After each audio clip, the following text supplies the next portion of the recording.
So one of the concerns was, can a hearing aid user have essentially contamination of their acoustic signal because it's in close proximity to a cell phone. And one of the ways is that they have a coupling mechanism that's different than the direct RF energy, the so-called T-coil. In those days, again, this is in the late 90s, most of the carriers, the Verizons of the world, which weren't there at the time, but you get the idea. There must have been, I don't know, 10 or 12 different versions of cell phones. So we had a lot of experimental work to do there. And I was sort of in charge of the EMC application so that they knew how to do that test. We use grad students, and they're very good at repetitive testing and knowing what to do, but they didn't get it. My idea was to tell them why they are doing it from an electromagnetic perspective.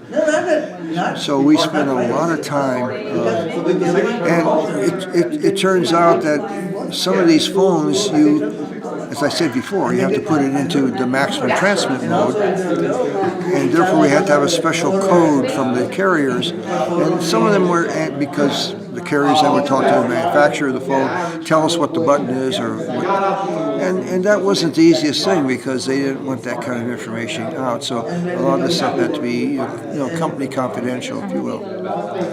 But the bottom line is, after 2 or 3 years, we started publishing, and it's still on the Oklahoma University website, the results of our findings.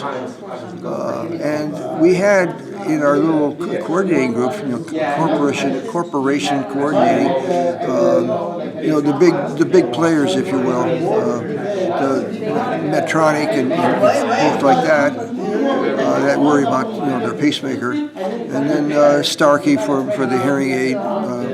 So we had some people that are very, first of all, interested in doing the right thing, and secondly, supporting us with getting us samples of all this stuff.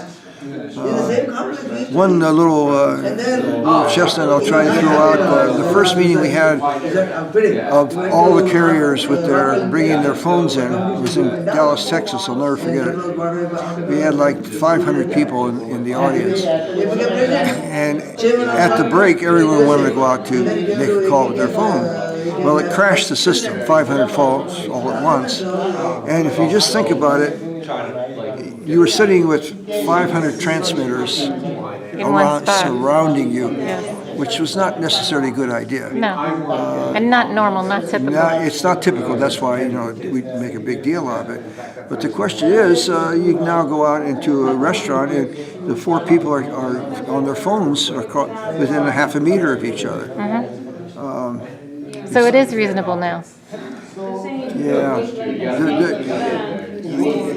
You'd have to have a lot of phones, not just 4. So if you're in a Starbucks, let's say you're in a Starbucks, and you have everybody's Wi-Fi and everybody's laptop and everybody's... Well, hopefully the cell tower will crash so no one can talk at all. Well, but you have those ad hoc networks. Now they all connect to each other. I know.